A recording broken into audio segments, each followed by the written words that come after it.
हमारे प्यारे दोस्तों, मित्रों और साथियों, सादर नमस्कार।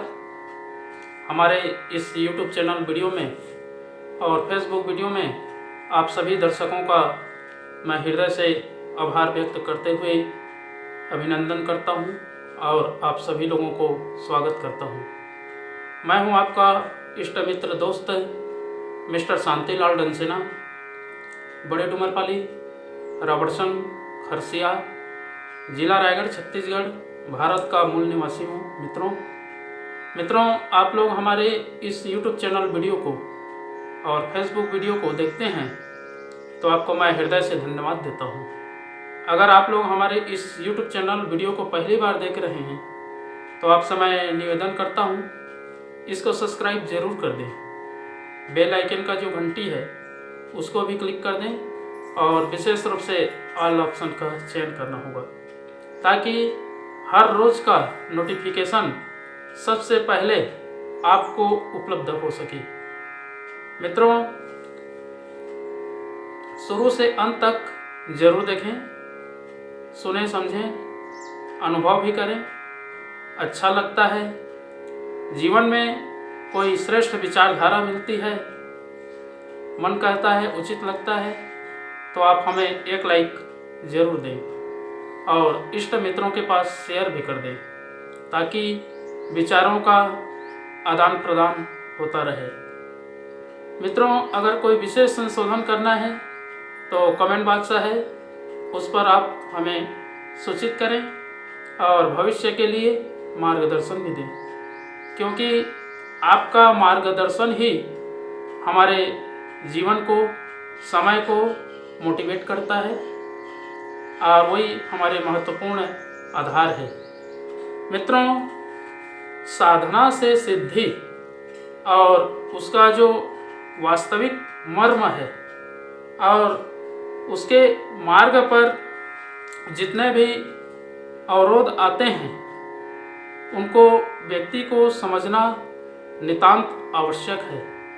जब हम कोई भी क्षेत्र में साधना के लिए कदम उठाते हैं तो विभिन्न प्रकार के विपदाएं, बाधाएं, संकट, समस्या, परेशानी आकर के घेर लेती है और उस साधना को सफल होने में विघ्न पैदा करती है। इसलिए अपने आत्मविश्वास को प्रबल बनाना और जो सोया हुआ अद्भुत दैवी शक्ति है उसको जगाना परम आवश्यक है। तभी साधना में मन निमग्न होगा और सफलता प्राप्त होगी। इसमें कई तरह के बाधाएं, विपदाएं आती हैं।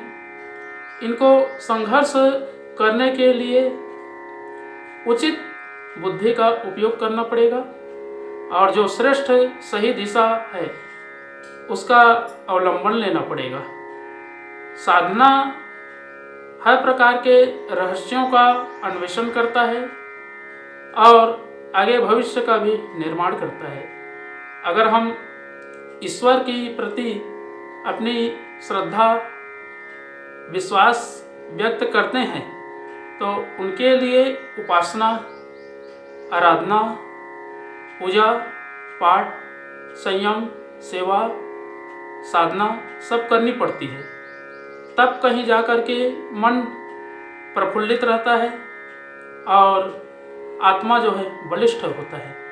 अगर आत्मा बलिष्ठ रहेगा, उसमें दैवी शक्ति का अनुदान बना रहेगा हमेशा, तो फिर कभी मन को इधर उधर भटकने की आवश्यकता नहीं पड़ती है। आत्मा प्रबल है तो मन उसके अधीन है और मन के मुताबिक अगर हमारा जीवन चल रहा है और आत्मा जो कह रही है उसको अनदेखा व्यक्ति कर रहा है तो फिर अंधकार में, नरक की खाई में व्यक्ति जो है गिर जाता है और अपने साधना से असफल हो जाता है। इसलिए मित्रों, इसमें हर तरह के विघटन आते हैं, आपदाएं आती हैं। जहाँ जैसा साधना करना चाहते हैं उसी के अनुरूप बाधा आती है, उसको निराकरण करना अपने बौद्धिक क्षमता, विवेक के ऊपर निर्भर रहती है। यदि हम साधना को महत्व देते हैं तो अपने जो वास्तविकता है, आत्मबल है, उसको मजबूत बनाना पड़ेगा, अपने ऊपर भरोसा और विश्वास करना पड़ेगा, तब कहीं जाकर के साधना सफल हो पाएगी। अन्यथा इतने प्रकार के विरोध हैं कि किसी को नकारा नहीं जा सकता। पग पग में व्यक्ति को गिराने के लिए हमेशा लगा रहता है, और जो बाधा विपदा में फंस जाता है, इस मायावी प्रपंच में उलझ जाता है, वो फिर जीवन में भटक जाता है।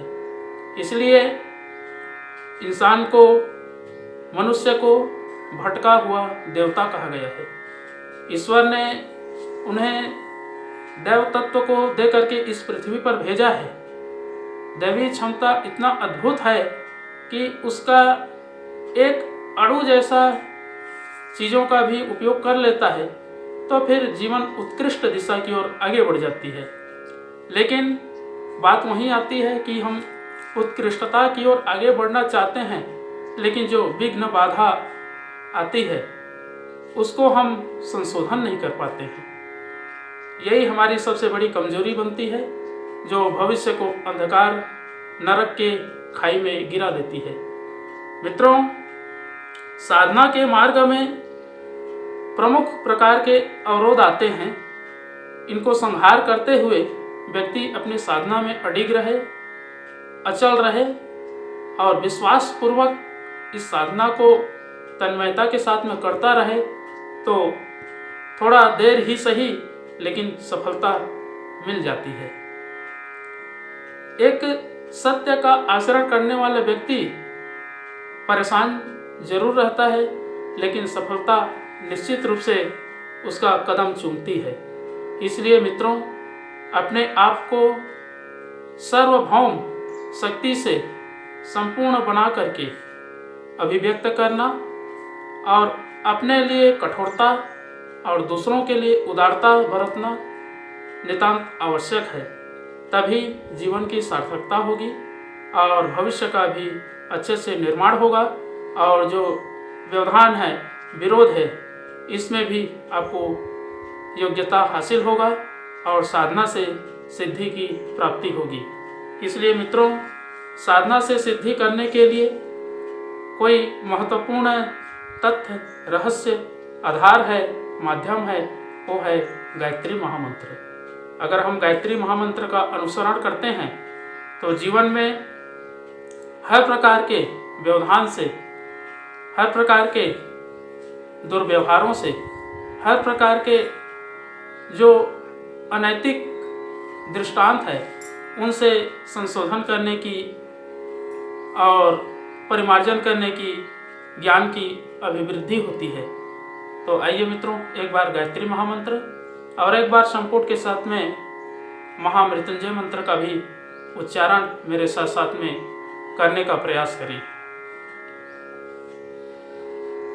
ओम भूर्भुवः स्वः तत्सवितुर्वरेण्यं भर्गो देवस्य धीमहि धियो यो नः प्रचोदयात्। उस प्राण स्वरूप, दुखनाशक, सुख स्वरूप, श्रेष्ठ, तेजस्वी, पापनाशक, देव स्वरूप परमात्मा को हम अपनी अंतरात्मा में धारण करें। वह परमात्मा हमारी बुद्धि को सत्य मार्ग की ओर प्रेरित करे। ओम हौम जुम सह ओम भूर्भुवस्वः ओम त्र्यंबकं यजामहे सुगंधिं पुष्टिवर्धनम् उर्वारुकमिव बन्धनान् मृत्योर्मुक्षीयमामृतात्। ओम स्वः भुवः भुः ओम सः जुं हौं ओम। मृत्युंजय महादेव त्राहि मां शरणागतं जन्म मृत्यु जरा व्याधि पीडितं कर्म बन्धनय। ओम असंभवं संभव कर्तुमुद्यतं प्रचंड झंझावृतिरोध सक्षमम् युगस्य निर्माणकृते समुद्यतं परं महाकालममुं नमाम्यहम्। ओम अस्तोमा सद्गमय तमसोमा ज्योतिर्गमय मृत्योर्मामृतं गमय। परम पूज्य गुरुदेव वेद मूर्ति तपोनिष्ठ युग दृष्टा युग प्रवर्तक युग ऋषि पंडित श्री राम शर्मा आचार्य जी, परम वंदनीय माता जी भगवती देवी शर्मा जी और आद्य माँ गायत्री माता, धरती माता, भारत माता, प्रकृति, पर्यावरण, सूर्यदेव, महाकाल भगवान, सरस्वती माँ, लक्ष्मी माता, सभी ग्रह नक्षत्र, अखिल विश्व ब्रह्मांड के सभी देवी देवताओं के सूक्ष्म संरक्षण में जितने भी हमारे YouTube चैनल के माध्यम से या फेसबुक, व्हाट्सएप स्टेटस के माध्यम से वीडियो देख रहे हैं, सुन रहे हैं, समझ रहे हैं, ऐसे हमारे प्रिय आत्मीय आदरणीय सम्माननीय परम हितैषी हमारे देवतुल्य भाइयों, देवी स्वरूपा माताओं बहनों, आप लोगों को मेरा सादर प्रणाम। ऋषि चिंतन के सानिध्य में से आज का जो एक बहुत ही अनमोल सुविचार है आपके पास लेकर के प्रस्तुत करने का प्रयास कर रहा हूँ। आज का सुविचार है मित्रों, साधना से सिद्धि और मार्ग के अवरोध। बहुत ही अनमोल सुविचार है। उगने की शक्ति बीज में होती है, वह घुना हो तो उगेगा कैसे। साधना को बीज समझा और उसकी परिणति को सिद्धि कहा जा सकता है। इस प्रक्रिया को बीज के वृक्ष बनने से उपमा दी जा सकती है। बीज का सक्षम होना ही पर्याप्त नहीं, उसके लिए उपयुक्त भूमि, खाद, सिंचाई और रखवाली की भी जरूरत पड़ती है। यह साधन ना मिले तो बोने वाले की आकांक्षा एवं बीज को समर्थता का उपयुक्त प्रतिफल उपलब्ध ना हो सकेगा।